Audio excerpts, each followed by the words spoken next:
শাপলা লাগবেই ভাই, আমাদের এই লড়াই, শাপলার ওকে। লড়াই আমাদের চলবে। আচ্ছা। ২৪০০ কোটি টাকার যে অ্যালোকেশনের কথাটা হচ্ছে, এইটা কিন্তু এনসিপি সমর্থন করে না। চর্চায় স্বাগত। গণভোট, জুলাই সনদ, সেফ এক্সিট, জাতীয় নির্বাচন, এই রকম নানা বিষয় এই মুহূর্তে বাংলাদেশের রাজনৈতিক অঙ্গনে বেশ আলোচিত। এই সমস্ত বিষয় নিয়ে আমরা আজ আলোচনা করব। আমাদের সঙ্গে আছেন এনসিপির যুগ্ম সদস্য সচিব হুমায়রা নূর। হুমায়রা, আপনাকে স্বাগত। সেফ এক্সিট প্রসঙ্গটি নিয়ে হঠাৎ করে গেল বেশ কিছুদিন ধরে আলোচনা চলছে। এই ইস্যুটি কেন সামনে এলো আসলে? ধন্যবাদ নেলসন ভাই আপনাকে আজকে আমাকে এখানে আমন্ত্রণ জানানোর জন্য। দেখেন, সেফ এক্সিট শব্দটা কিন্তু বাংলাদেশের গণ অভ্যুত্থান পরবর্তী সময়ে ভীষণ আলোচিত একটা বিষয়, এবং এটা এমন না যে আজকে নতুন করে হঠাৎ করে আলোচনায় আসলে এসছে। যখন গণ অভ্যুত্থান হয়, এরপরে যারা এই নিরীহ অসহায় মানুষগুলোকে হত্যার নির্দেশনা দিয়েছিল, যারা এই নিপীড়ন নিষ্পেষণের সাথে যুক্ত ছিল, এই অপরাধী চক্রকে, এই সন্ত্রাসী গোষ্ঠীকে বাংলাদেশ থেকে বিনা বিচারে মানুষের কাছে জবাবদিহিতা বাদে দেশের থেকে পালিয়ে যাওয়ার জন্য, সেফ এক্সিট দেওয়ার জন্য একটা বিশেষ গোষ্ঠী সহযোগিতা করেছিল। আমি এই জায়গাটাতে একটু আসি। সেটা হচ্ছে যে এই যে বিগত যেই অভ্যুত্থানের মধ্য দিয়ে পতন হলো যেই সরকার কাঠামো বা যে রাজনৈতিক দলের, তাদের যেই নেতা বা যারা হচ্ছে অপরাধের সঙ্গে জড়িত ছিল, তাদের বিচারের প্রক্রিয়াটা একটা চলমান প্রক্রিয়া আছে। ট্রাইব্যুনালে বিভিন্ন জনের বিচার প্রক্রিয়া চলছে, অনেকের মামলার প্রসেসিংটাও চলছে। কিন্তু এই সময়ে সেফ এক্সিটটা আলোচনায় এসেছে সুনির্দিষ্টভাবে কিছু, যেমন নাহিদ ইসলাম একটি বক্তব্য দিয়েছেন যে উপদেষ্টাদের কেউ কেউ সেফ এক্সিট চাচ্ছেন। তো এই বক্তব্য বিশেষত এনসিপির নেতৃবৃন্দের কাছ থেকে বিভিন্ন সময়ে এসেছে। এটা এই মাসেই বলা যায় যে এই আলোচনাটা ব্যাপকভাবে এসেছে। এনসিপির তরফ থেকে যখন এলো তখন হচ্ছে উপদেষ্টাদের কেউ কেউ আবার বলছেন যে আমি সেফ এক্সিট খুঁজছি না, আসলে ব্যক্তিগতভাবে তারা জানাচ্ছেন। তো প্রশ্নটা আসলে হচ্ছে, আওয়ামী লীগের যেই অভ্যুত্থানের সময়টাতে গেল জুলাইয়ে তারা যে অপরাধটি করেছে বা যেই হত্যাযোগ্য বলি, যে নিপীড়ন বলি, সেটার কারণে তাদের এক ধরনের সেফ এক্সিটের প্রয়োজনীয়তা থাকতে পারে। তারা সেফলি, মানে তারা অনিরাপত্তা বোধ করতে পারে, সেই জন্য তারা সেফলি দেশ ছেড়ে চলে যাওয়া বা দেশের ভেতরে একটা সেফ হোমে থাকার একটা চাওয়া থাকতে পারে। উপদেষ্টাদের কেন থাকতে হবে? দেখেন, জনাব নাহিদ ইসলাম সেদিন যে কথাটা বলেছেন, উপদেষ্টা মণ্ডলীর কারো কারো সেফ এক্সিটের প্রয়োজনে কি হচ্ছে, কি হতে পারে, সেই কথাটা উনি ব্যক্ত করেছেন। উনি সেফ এক্সিট শব্দটা বলার পাশাপাশি এটাও বলেছেন যে এই যে উপদেষ্টা পরিমণ্ডলী, তাদের প্রথম এবং প্রধান দায়িত্ব ছিল জুলাই গণ অভ্যুত্থানে যারা নিহত হয়েছেন এবং যারা আহত হয়েছেন তাদের জন্য সুবিচার নিশ্চিত করা, রাষ্ট্র সংস্কার করা, এবং এদের সামগ্রিকভাবে বাংলাদেশের যেই স্বৈরাচারী শাসন ব্যবস্থা, এই শাসন ব্যবস্থাকে একটা একটা কন্ট্রোলে আনা, বা এই শাসন ব্যবস্থাটাকে একটা ন্যায্যতার ভিত্তিতে প্রতিষ্ঠা করা, যাতে বাংলাদেশে এই প্রশাসনিক কাঠামোতে যেই যেই যেই স্বৈরাচারী সরকারের লোকগুলো বসে আছে, তারা বাংলাদেশকে আর এই ভঙ্গুর পরিস্থিতিতে নিয়ে আসতে না পারে। তাহলে প্রথম এবং প্রধান দায়িত্ব তাদের যা ছিল, সেই দায়িত্বে তারা কতটুকু সফল হতে পেরেছে বা পারেনি, সেইটার ভিত্তিতে আমরা এক ধরনের অ্যাসেসমেন্ট আছে। আবার আরেক দিকে যদি আপনি দেখেন যে একটা নির্দিষ্ট সময়ে যখন ওনারা বাংলাদেশের দায়িত্ব নিয়েছেন, তখন কিন্তু বাংলাদেশের মানুষের দায়িত্ব নিয়েছেন। গণ অভ্যুত্থান পরবর্তী সময়ে যখন এই উপদেষ্টা পরিমণ্ডলীকে দায়িত্ব দেওয়া হয়েছে, তারা কিন্তু কেউ রাজনৈতিক ব্যক্তিত্ব নন। না। এই ছাত্র জনতারা যারা জুলাই গণ অভ্যুত্থানে নেতৃত্ব দিয়েছে, তারা কিন্তু জাতীয় সরকারের প্রস্তাব করেছিল। হুম। আপনার যদি মনে থাকে, সেই প্রস্তাবটা কিন্তু একটি বিশেষ দল নাকচ করে দিয়েছিল। তাহলে জাতীয় সরকার যদি হতো, তাহলে সেটা হতো হয়তো সমস্ত রাজনৈতিক দলের প্রতিনিধিত্ব নিয়ে, সাথে হয়তো ছাত্র নেতৃত্ব থাকতো, কিন্তু সেটা সুযোগ তো হয়নি। একই সাথে যখন একটা বিপ্লব হয়, বাংলাদেশের যে গণ অভ্যুত্থান হয়েছে, তার পরবর্তী সময় যে সাংবিধানিক যেই পরিস্থিতি, আসলে কিন্তু একটা বিপ্লবের পরে বাস্তবতা এটাই যে সংবিধানটা বাতিল হয়ে যায়, বিদ্যমান সংবিধানের আর কোনো কার্যকারিতা থাকে না। কিন্তু ওই পরিস্থিতিতে যেই বিপ্লবী সরকার গঠন করার কথা ছিল, বা যে জাতীয় সরকার গঠন করার প্রস্তাব ছিল, কোনোটাই কিন্তু সফল হয় নাই। কিন্তু সেই ক্ষেত্রে যেই পরিস্থিতিই হোক সেই পরিস্থিতিতে আমাদের অন্তর্বর্তীকালীন সরকার গঠন হয়েছে, যেখানে অরাজনৈতিক সেট অফ পিপল দায়িত্ব নিয়েছেন বাংলাদেশের অভিভাবক হিসেবে, এবং তাদের ওই যে বললাম যে গুরুত্বপূর্ণ দায়িত্বগুলো ছিল, যে এক্সপেকটেশনসগুলো ছিল তাদের প্রতি, সেই এক্সপেকটেশনসে তারা প্রথম থেকে কঠোর অবস্থান বলেন বা প্রোঅ্যাক্টিভলি তাদের দায়িত্বটা পালন করার ক্ষেত্রে ওনারা সেই সফলতা দেখাতে পারেননি। তারপরে একটা সময় পর গিয়ে বারবার কিছু রাজনৈতিক দলের কাছ থেকে নির্বাচনের চাপ আসলো, অথচ আমাদের জায়গা থেকে কিন্তু আমরা প্রথম থেকেই বলে এসেছি যে আমরা চাই রাষ্ট্রের সংস্কার, এই স্বৈরাচারী সরকারের যে বিদ্যমান সাংবিধানিক কাঠামো, সেই কাঠামোর পরিবর্তন। আমরা চাই জুলাই গণহত্যা এবং দীর্ঘ ১৫ বছরে আওয়ামী স্বৈরাচারী সরকার যেই মানুষের প্রতি হত্যা, গুম, নির্যাতন চালিয়েছে সেগুলোর বিচার, অ্যাটলিস্ট সম্পূর্ণ বিচার তো একটা প্রক্রিয়াগত বিষয়, সেটা যদি সম্পূর্ণ না হয় অ্যাটলিস্ট এটা দৃশ্যমান একটা অগ্রগতি দেখা যাওয়ার যে আকাঙ্ক্ষাটা, সেটা আমরা প্রকাশ করেছিলাম। এবং তারপর নির্বাচন, আপনি কোনো সংস্কার প্রপারলি করতে আপনি সক্ষম হন নাই। প্রথমেই দেখেন আপনি এই জুলাই গণহত্যায় কারা অংশগ্রহণ করেছে? স্বৈরাচারী শেখ হাসিনার পুলিশ বাহিনী। এই পুলিশ বাহিনী কি বাংলাদেশের জনমানুষের সুরক্ষা দেওয়ার জন্য বাহিনী ছিল?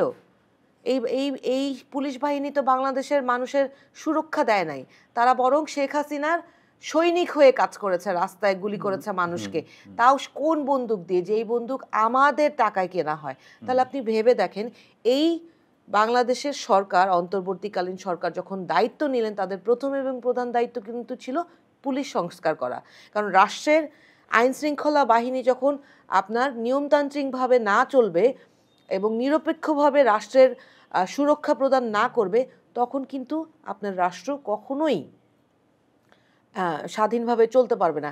এই যে যারা সেফ এক্সিট নিল, আওয়ামী লীগের যারা হত্যাকারী, যারা নির্যাতনকারী, তারা কিন্তু এদের সহযোগিতাই, এই আইন শৃঙ্খলা বাহিনীর সহযোগিতাই সেফ এক্সিট নিয়েছে। তো এইটা একটা পার্সপেক্টিভ যে তারা কোথায় ফেল করেছে। আবার দেখেন, যখন এই ফেইলিয়ারের সিলসিলাটা, তো শুরু থেকেই তারা তাদের অবস্থানটা হয়তো তারা মানে ওই প্ল্যানটাই করতে অনেক বেশি দেরি করে ফেলেছে বা এক্সিকিউটই করতে পারে নাই যে তাদের আসলে কি করা প্রয়োজন। আমি তারপরে একটা প্রসঙ্গে একটু আসি। আপনি মাঝখানে বললেন যে জুলাইয়ের গণঅভ্যুত্থানের পরে যে সরকারটি গঠন হলো সেটা অরাজনৈতিক একটি সরকার। তো সেই অরাজনৈতিক সরকার বা জাতীয় সরকার গঠনের প্রস্তাব সেটা হচ্ছে শেষ পর্যন্ত হয়নি। সেখান থেকে গিয়ে একটা মোটামুটি অরাজনৈতিক একটা অন্তর্বর্তী সরকার এলো। সেই সরকারকে তো আপনারা স্বাগত জানালেনও, এবং সেইখানে কিন্তু হচ্ছে বর্তমানে, তখন এনসিপি ছিল না, হ্যাঁ, এনসিপির এখন যারা নেতৃবৃন্দ বা এনসিপির সঙ্গে যারা সংযুক্ত, সেই অংশটা, অর্থাৎ বৈষম্য বিরোধী ছাত্র আন্দোলনের যে প্ল্যাটফর্ম, সেই প্ল্যাটফর্মের কয়েকজন গেল। বৈষম্য বিরোধী ছাত্র আন্দোলন একটি অরাজনৈতিক প্ল্যাটফর্ম ছিল, তো সেইখান থেকে কিন্তু তাদের পার্টিসিপেশন গেল। তো পার্টিসিপেশনের পরে আপনি ওইখানে পার্টিসিপেট করলেন, অংশগ্রহণ করলেন সেই সরকার গঠনে, কিন্তু সেই সরকার গঠনের মাঝখান থেকে কয়েকজন বের হয়ে এসে একটা রাজনৈতিক দল গঠন করলো, কয়েকজন ভেতরে আছে। এক ধরনের আলোচনা কিন্তু আছে জনপরিসরে যে এনসিপির কয়েকজন শুভাকাঙ্ক্ষী বলি বা তাদের বন্ধুস্থানীয় বলি তারা সরকারে আছেন। সুনির্দিষ্টভাবে বললে আসিফ মাহমুদ সজীব ভুঁইয়া তার কথা বলতে হয়, মাহফুজ আলম তার কথা বলতে হয়। এই দুজন অলরেডি এখনো পর্যন্ত অন্তর্বর্তী সরকারে উপস্থিত আছেন। তো সেক্ষেত্রে আমরা যদি ওদিক থেকেও দেখি, উপদেষ্টাদের কেউ কেউ সেফ এক্সিট খুঁজছেন। এই কেউ কেউ আসলে কারা? মানে আপনারা কি চিহ্নিত করবেন কাউকে?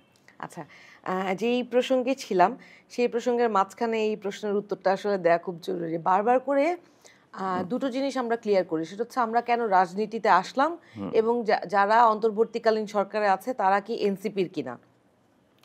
রাজনীতি করতে আসার প্ল্যাটফর্মটা দেখেন, আমরা যেই দাবিগুলো নিয়ে কথা বলছিলাম সেই দাবির প্রেক্ষাপটে যখন আমরা আলোচনার টেবিলে, ঐকমত্য কমিশনের আলোচনার টেবিলে বসছিলাম, বা এই যে আপনার সাথে আজকে যেরকম আলাপ করছে, এরকম ২-৪ জন মিলে যখন আলাপ করতে বসি, কোনো যৌক্তিক কারণ ছাড়া অযৌক্তিক অপ্রাসঙ্গিকভাবে আমাদেরকে হেয় করার জন্য মানুষ বলতে থাকে, তোমরা কারা, তোমরা কি কেন কথা বলতে আসছো, তোমরা তো রাজনীতিবিদ না। কিন্তু আমরা কিন্তু তারা যারা গণ অভ্যুত্থানের নেতৃত্ব দিয়েছে, নেতৃত্ব দিয়েছে। আমরা কিন্তু তারা যারা জনমানুষকে সম্পৃক্ত করতে পেরেছি। এই রাজনৈতিক দলগুলো কিন্তু বিগত 15 বছরে অনেক আন্দোলন নিপীড়ন সহ্য করার পরেও সাধারণ মানুষকে সম্পৃক্ত করতে পারে নাই। অথচ আজকে আমরা যখন ন্যায্যতার দাবিতে এবং রাষ্ট্র সংস্কারের দাবিতে, বিচারের দাবিতে আমরা যখন কথা বলতে যাই, তখন আমাদেরকে এই প্রশ্ন করা হয়, তোমরা কারা? তো ওই পরিস্থিতিতে আমরা যখন অনুধাবন করলাম যে একটা রাজনৈতিক প্ল্যাটফর্ম করাটা জরুরি হয়ে পড়েছে। কেন? কারণ এই যে জনগণ, এই যে মানুষ, এই মানুষগুলোর প্রতিনিধিত্ব করার জন্য আমাকে আসলে রাজনীতিবিদ হয়ে উঠতে হচ্ছে। আমি যেমন একজন আইনজীবী, একটা সাধারণ মানুষ, একটা সাধারণ ব্যাকগ্রাউন্ড থেকে বিলং করি। আমার জায়গায় এসে আমি দেখেছি যে আমি মানুষের জন্য ভাবি, মানুষের জন্য কাজ করি। ওইটা আমার জন্য একটা সমাজসেবামূলক কাজকর্ম হিসেবে আমার কাজগুলোকে কনসিডার করা হয়। আমার বক্তব্যগুলোকে সঠিক দাবি হিসেবে কনসিডার করা হয় না। আমাকে মানবাধিকার কর্মী হিসেবে আপনারা আখ্যায়িত করেন। সেই হিসাবে আমার কথাটা হাওয়ায় মিলিয়ে যায়। সব কিছুই মানে কোনো কিছু আসলে ঠিক মতো ঠিক কান পর্যন্ত পৌঁছাতে পারি না। তখন আমরা রাজনীতি করতে আসলাম। এখন আপনি যেটা বলছিলেন যে বৈষম্য বিরোধী প্ল্যাটফর্ম থেকে কয়েকজন অন্তর্বর্তীকালীন সরকারের একটা পার্ট হয়েছে। ওটা আসলে বৈষম্য বিরোধী প্ল্যাটফর্ম না, ঠিক যেই 3 জন অন্তর্বর্তীকালীন সরকারের পার্ট হয়েছেন, আসিফ মাহমুদ সজীব ভুঁইয়া, জনাব মাহফুজ আলম এবং জনাব নাহিদ ইসলাম, এই 3 জন ছাত্র জনতার প্রতিনিধিত্ব করছেন। নিশ্চিতভাবে বৈষম্য বিরোধী ছাত্র আন্দোলন সেই জি। সময় এই প্রতিনিধিত্বটাই করছিল। 3 জনের মধ্যে একজন জনাব নাহিদ ইসলাম, উনি এক দফার ঘোষক এবং স্বৈরাচারী শাসন ব্যবস্থার পতনের ঘোষণা তিনি দিয়েছিলেন। কথাটা আমি স্পেসিফিক্যালি যেটা বলেছি সেইটার ব্যাখ্যাটা একটু পর দিচ্ছি। উনি কিন্তু শুধু এটা বলেন নাই যে শেখ হাসিনা পালিয়ে যাক বা শেখ হাসিনার পদত্যাগ চান নাই। উনি স্বৈরাচারী শাসন ব্যবস্থার পতনের কথা বলেছে। আচ্ছা, তো যখন আমরা রাজনীতি করার চিন্তা করলাম, তখন আমরা ভাবলাম যে আমাদের চিন্তা ভাবনা সেটা হচ্ছে আমরা স্বৈর শাসনের পতন চাই এবং বাংলাদেশের যে বিদ্যমান সংবিধানকে এক্সিস্টিং রাজনৈতিক দলগুলো যে যার সময় ক্ষমতা হাতে নিয়ে এই সংবিধানকে পরিবর্তন করে বারবার করে স্বৈরশাসক হয়ে ওঠার যেই রাষ্ট্রকাঠামো তৈরি করেছে, সেইটা ব্রেক করতে চাই। তো সেই চিন্তার সাথে আমাদের চিন্তার মিল যেই অন্তর্বর্তীকালীন সরকারের উপদেষ্টার সাথে ছিল, তাকে যেহেতু আমরা আমাদের নেতা হিসেবে পেলে আমাদের জন্য রাজনীতির সফরটা ভালো হবে এবং আমরা একজন প্রপার নেতা পাবো, এইটা ভেবে আমরা ওনাকে অ্যাপ্রোচ করি এবং উনি আমাদের মতামতের সাথে, আমাদের চিন্তাধারার সাথে উনার মতামত মিলে, তাই উনি ওভারনাইট চিন্তা করেন নাই, উনি 7 দিনও চিন্তা করেন নাই, উনি আমাদের দাবিটা মেনে নিয়েছেন এবং উনি অন্তর্বর্তীকালীন সরকারের পার্ট থেকে আমাদেরকে রাজনীতি করার জন্য ব্লেসিং দেয় নাই। উনি সাথে সাথে পদত্যাগ করেছেন এবং উনি আমাদের কাতারে এসে আমাদের সাথে রাজনীতি করেছেন। কিন্তু যেই প্রশ্নটা আপনি করেছিলেন, সেই প্রশ্নটার উত্তরটা হচ্ছে অন্তর্বর্তীকালীন সরকারের যেই ছাত্র জনতার প্রতিনিধি আর 2 জন যারা আছেন, তারা কিন্তু আমাদের সাথে রাজনীতি করছে না। তারা আমাদের সাথে অন্যান্য রাজনৈতিক দলের প্ল্যাটফর্মের অনেকেই কিন্তু আমাদের সাথে ছিল, যারা নিজেদের ব্যানার ছেড়ে এসে আমাদের সাথে অভ্যুত্থানে অংশগ্রহণ করেছিল। একইভাবে এই 2 জন আমাদের অভ্যুত্থানের নেতৃত্ব দিয়েছিল। ওনারা যে ভবিষ্যতে এনসিপি জয়েন করবে, এর কিন্তু কোনো নিশ্চয়তা নাই। এটা তো পলিটিক্স তো আসলে পারসেপশন। এক্স্যাক্টলি, হ্যাঁ। তো পারসেপশনের জায়গা, পাবলিক পারসেপশনের জায়গা যদি আমি বলি, সেটা হচ্ছে যে সর্বশেষ ধরেন এমন আলোচনাও এসেছে যে কুমিল্লায় যখন হচ্ছে একটা খুবই গুরুতর এক ধরনের অভিযোগ, যে বরাদ্দ নিয়ে একটা অভিযোগ, যে একটা বিপুল বরাদ্দ ওইদিকে দেওয়া হয়েছে স্থানীয় সরকার মন্ত্রণালয়ের তরফ থেকে। সেইটাকে হচ্ছে আলোচনা যেটা পাবলিক পেরিফেরিতে, সেটা হচ্ছে এই বরাদ্দটা আসলে হচ্ছে সামনে নির্বাচনকে টার্গেট করে, যে কুমিল্লায় এইদিকে ওই জোনে যেহেতু হাসনাত আব্দুল্লাহ আছেন, হ্যাঁ আসিফ, হ্যাঁ তার কথা বলা হচ্ছে, এইটা কিন্তু ব্যাপকভাবে আপনার নজরে পড়েছে কিনা সোশ্যাল মিডিয়াতে বলে বিভিন্ন জায়গায় এটা নিয়ে আলোচনা হয়েছে। পাবলিক পারসেপশন কিন্তু হচ্ছে যে এনসিপি, বা আমরা যখন দেখেছি যে এনসিপি আক্রান্ত হচ্ছে গোপালগঞ্জে গিয়ে, এক ধরনের আক্রান্ত, যেটা একেবারেই অনুভূত একটা বিষয় ছিল, সেই সময়টাতে হচ্ছে আসিফ মাহমুদ সজীব ভুঁইয়া পুলিশ কন্ট্রোল রুমে বসে সেইখান থেকে স্ট্যাটাস দিচ্ছেন, কিন্তু সেটা তার মন্ত্রণালয়ের অধীনে না বা সেখানে তার থাকার কথা ছিল না। এটা নিয়েও ব্যাপক আলোচনা হয়েছে।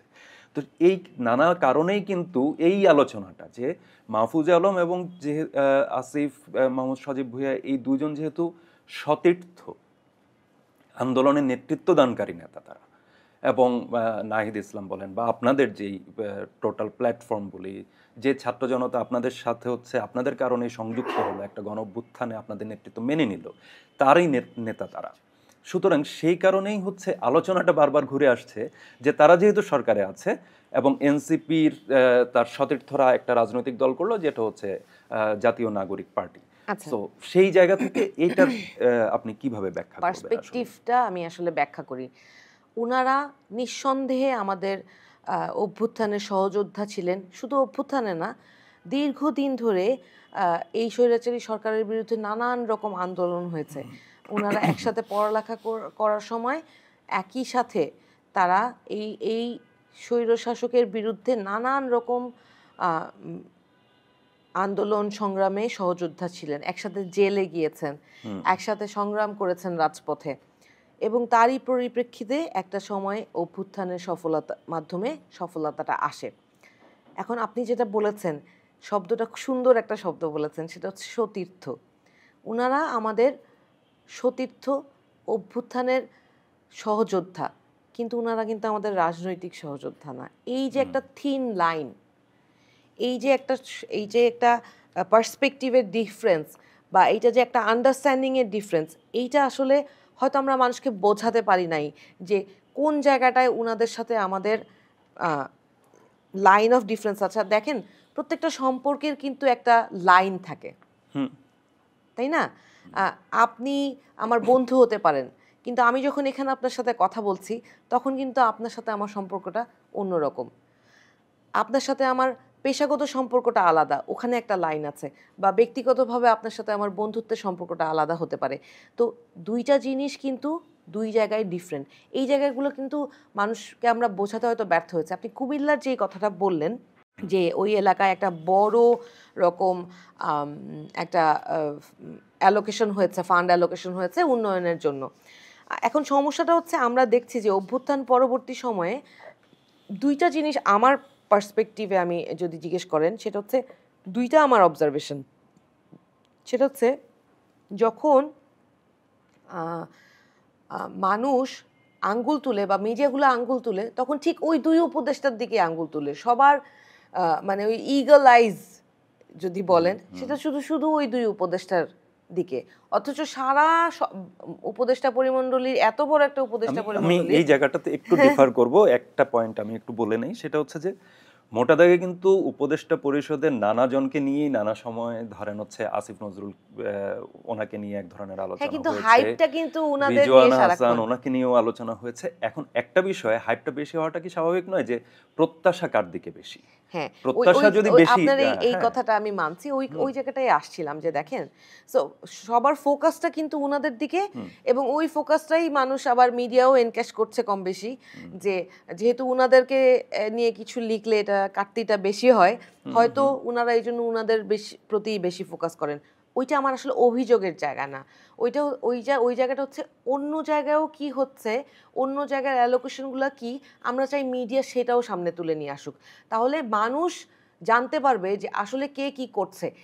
শুধু একই শুধু ধরনের অ্যালোকেশন কি অন্যান্য না, জায়গাতেও না, আছে আমি বলে আমি আপনি আপনাকে মনে করেন? ওটাই আমি বলছি, যে ধরেন আমি তো একটা সাধারণ মানুষ, হয়তো আমি রাজনীতি করতে এসেছি, কিন্তু আমি কিন্তু সব ইনফরমেশন আমি জানি না। এই ইনফরমেশনগুলো সামনে তুলে আনাও কিন্তু গণমাধ্যমেরই দায়িত্ব। একদমই। তো আমার দাবি হচ্ছে গণমাধ্যম ওই ইনফরমেশনগুলোও তুলে আনুক।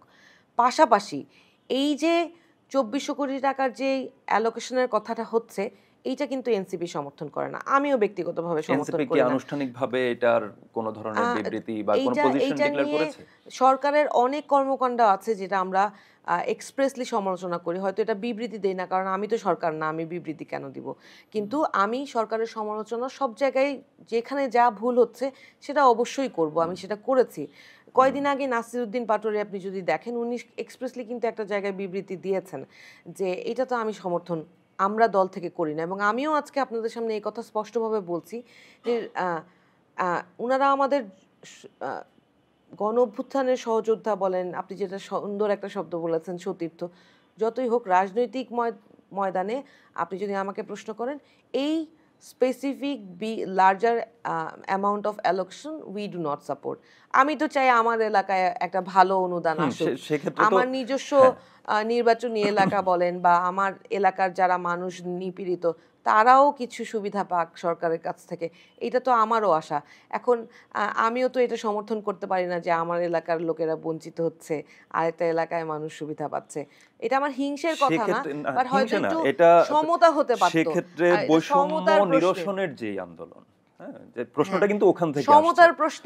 সমতার প্রশ্নে এই বিষয়টা আমরাও সমর্থন করি না।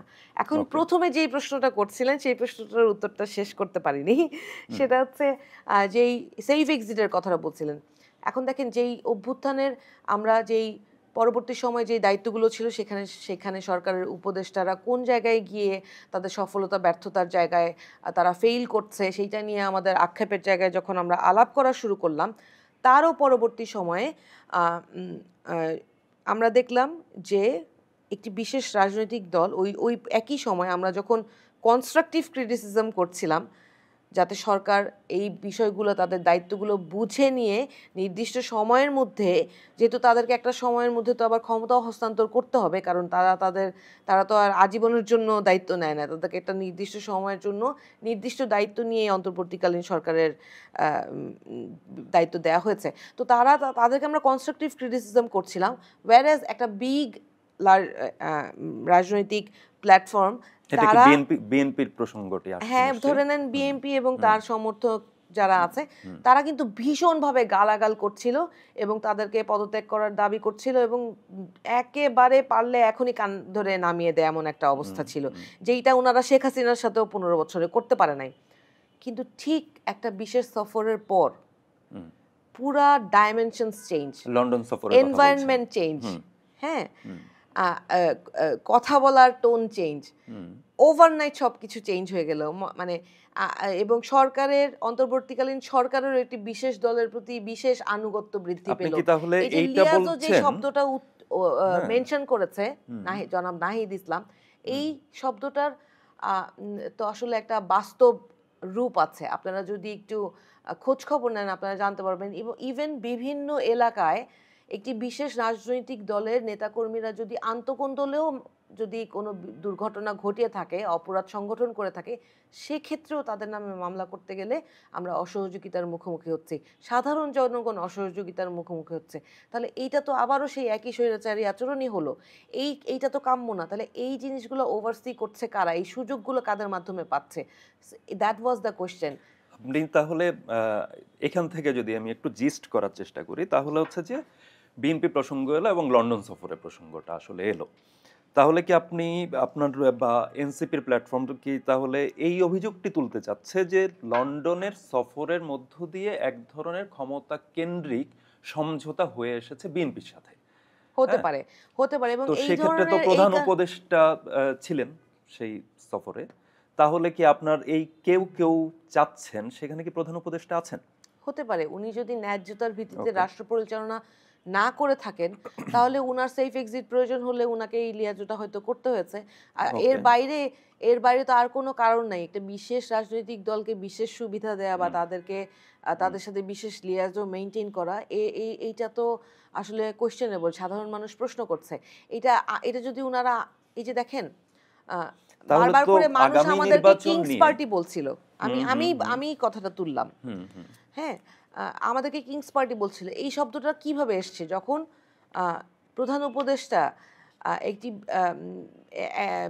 বিদেশ সফরে গিয়ে বলেন যে অমুক মাস্টার মাইন্ড, হুম মাহফুজ আলমের কথা হ্যাঁ, বললেন। আবার উনি আরেক জায়গায় বললেন যে আমি ওদেরকে বলেছি তোমরা রাজনৈতিক দল করো। আমরা তো আসলে ওনাকে জিজ্ঞেস করে রাজনৈতিক দল করি নাই। উনি যে এই কথাটা বললেন, hmm that might be the word of blessings, যে উনি আমাদেরকে দোয়া করেছেন, উনি চায় যে অভ্যুত্থানের শক্তিটা একটি রাজনৈতিক প্ল্যাটফর্ম হিসেবে আত্মপ্রকাশ করুক। আত্মপ্রকাশ করুক, যেটা সমস্ত বাংলাদেশ চেয়েছে এবং সমস্ত বাংলাদেশ কিন্তু আমাদেরকে ব্লেস করেছে যে হ্যাঁ আপনারা বাংলাদেশের মানুষের জন্য রাজনীতিটা করেন।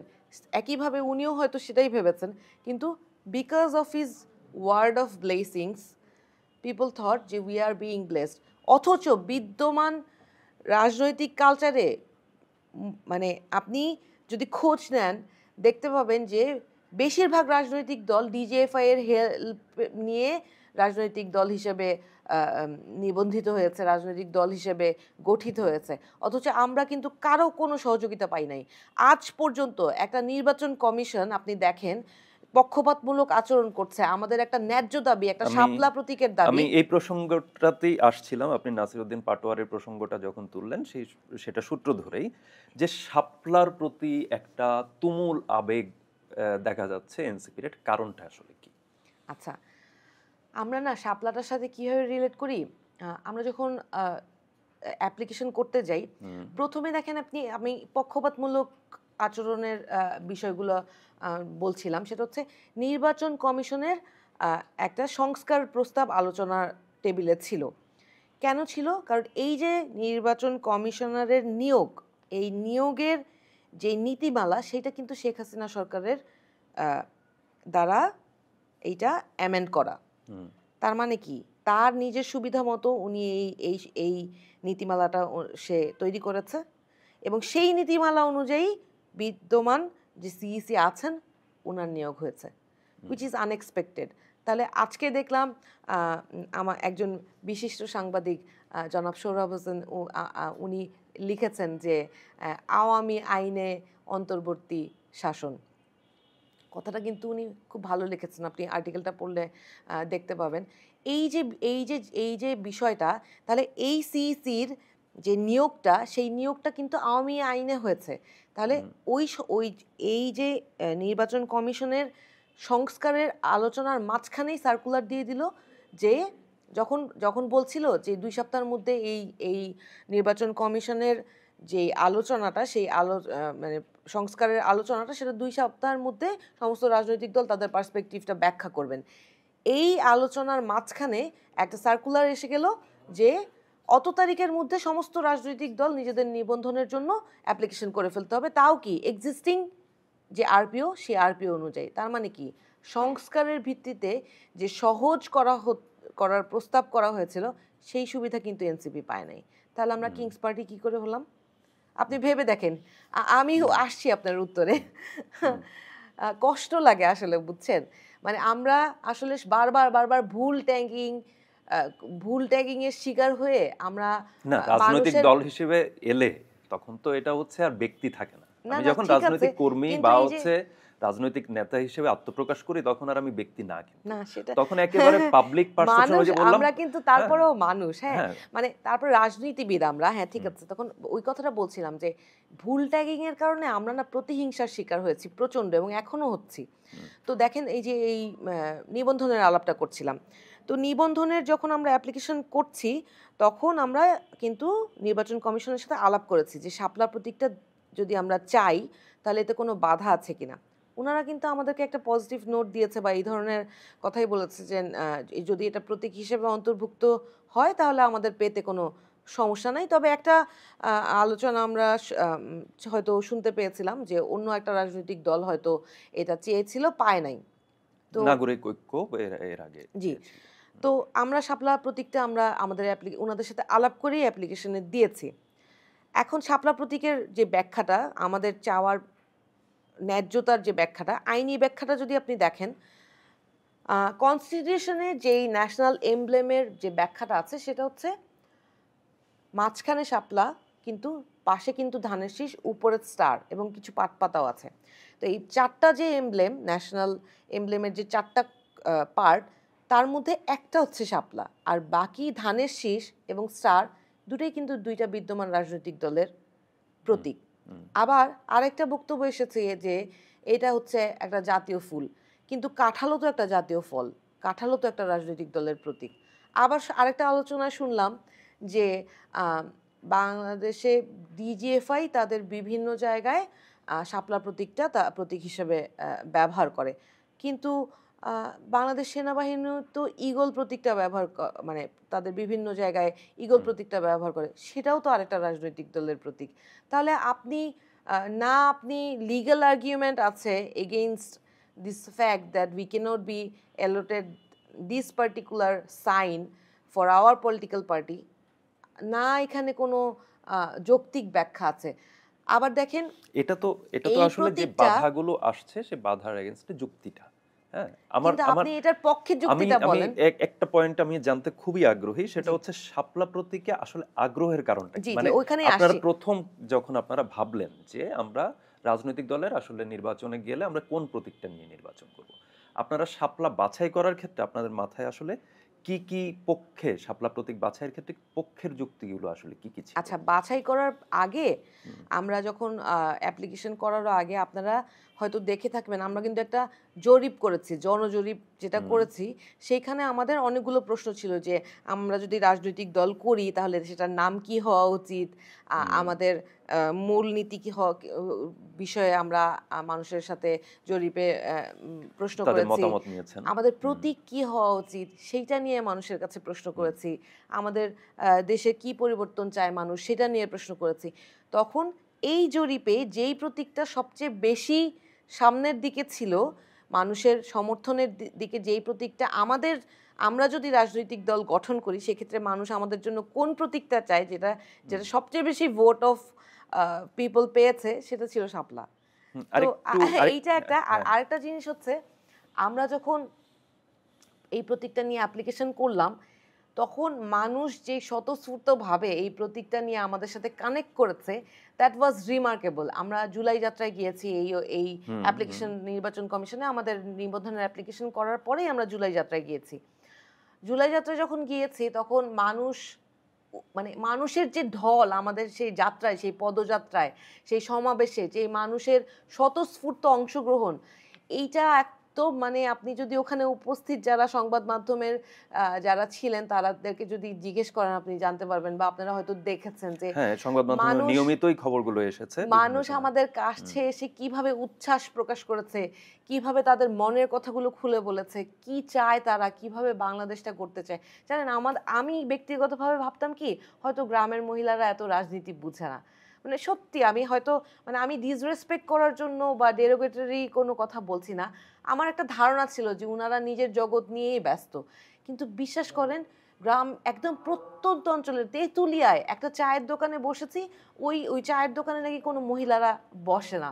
তো আমরা দেখলাম দূর থেকে ওই যে ওই বেড়া আছে না, ওই বেড়ার ওই পাশে মহিলারা দাঁড়িয়ে আছে, ওখান থেকে মহিলারা উকি দিয়ে আমাদের দেখছে। তো আমি সামনে গিয়ে কথা বললাম, বললাম আমাদেরকে চেনেন, হয়তো চেহারায় চেনে না, পরিচয় দিলাম।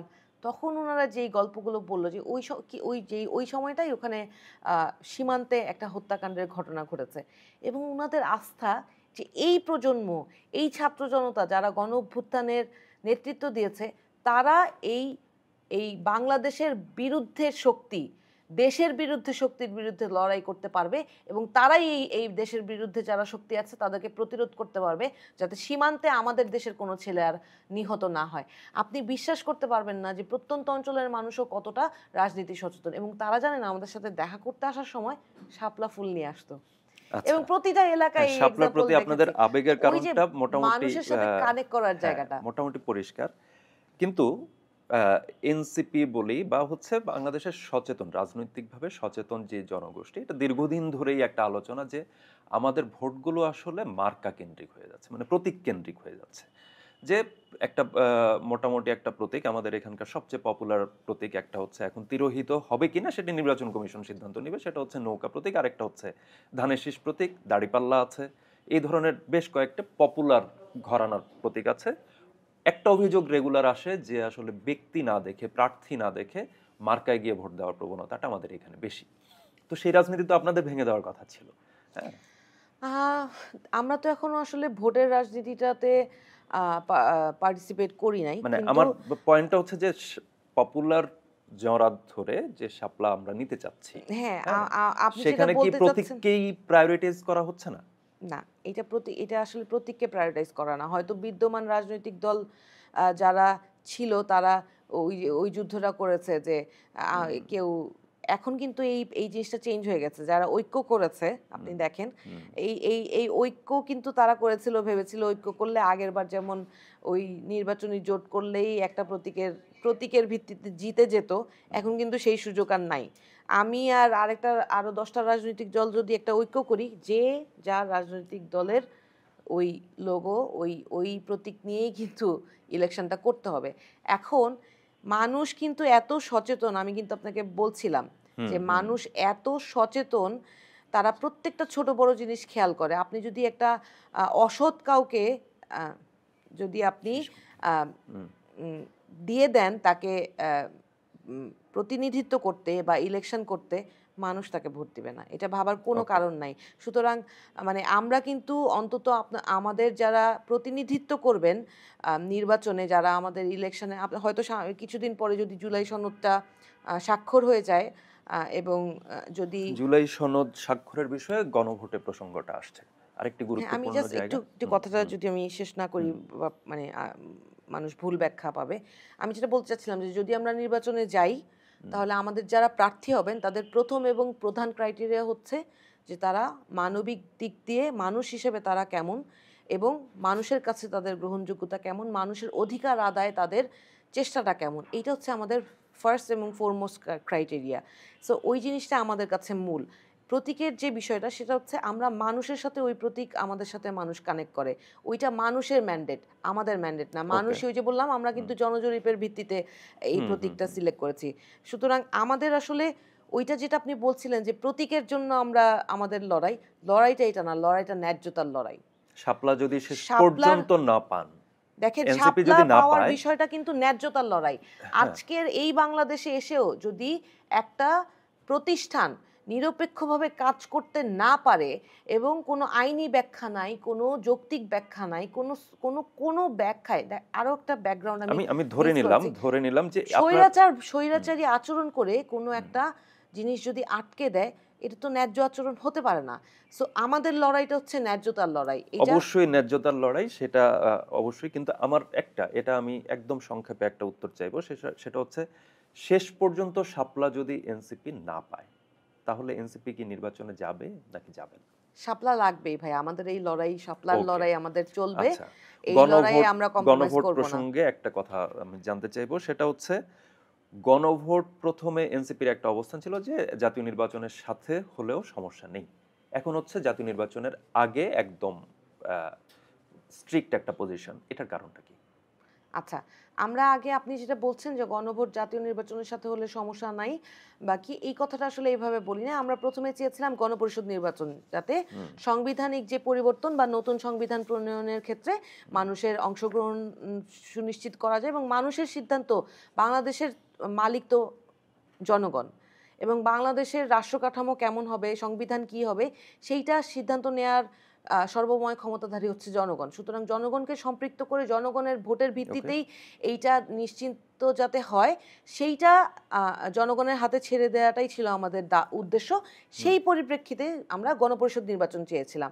এরপরে এখন যখন আলোচনার একটা শেষ পর্যায়ে এসে এটা সিদ্ধান্ত হলো এবং সবাই মোটামুটি একমত হতে পারলো যে গণভোট হবে, তখন এই আমাদের যেটা ওই দিন আলাপ হয়েছিল, 5 তারিখের আলোচনার কথা আপনি বলছিলেন, সেই দিনের আলোচনায় ছিল যে এটা কি গণভোটটা আগে হবে না পরে হবে, সরি একসাথে হবে না আগে হবে, এটা একটা আলোচনায় আছে, আমরা কিন্তু সিদ্ধান্ত জানাই নাই।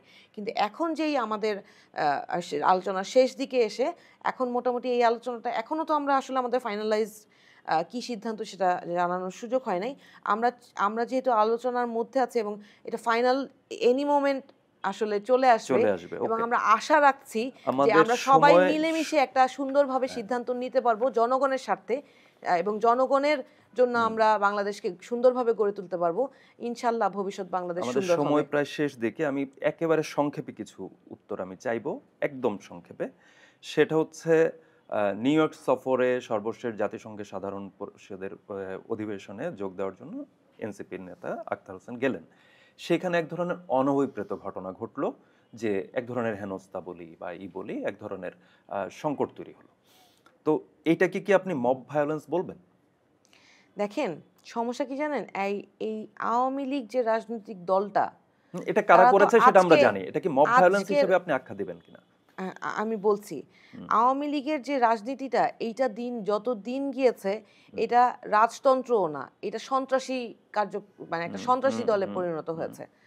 তারা যেই আচরণটা একটা গণ অভ্যুত্থানের নেতৃত্ব দানকারী একটা একটা শক্তি, একজন একজন আক্তার হোসেন, আমরা উনাকে আমরা মজার ছলে না, কিন্তু আমরা আমরা আসলে বিশ্বাস করি যে উনি সেই মাওলানা ভাসানীর মতো একজন মহান নেতা হওয়ার মতো সেই স্পিরিটটা উনি ধারণ করে, এবং আমরা কিন্তু ওইভাবে ওনাকে সম্মান করি।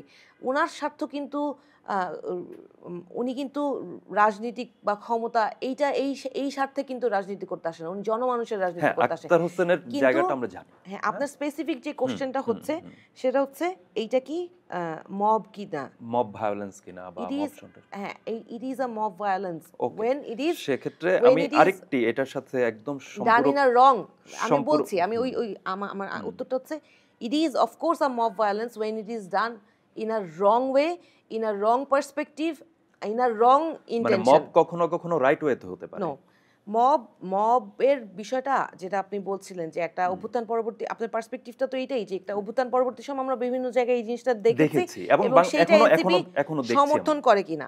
আমার স্পষ্ট বক্তব্য, এর আগেও আমি যে জনাব বিএনপির যেই আইনজীবী জনাব ফজলুল স্যার, আমাদের সুপ্রিম কোর্টের আইনজীবী, ওনার বাসার সামনে একটা এই ধরনের একটা পরিস্থিতির সৃষ্টি হয়েছিল, সেটা নিয়েও আমাদেরকে প্রশ্ন করা হয়েছিল।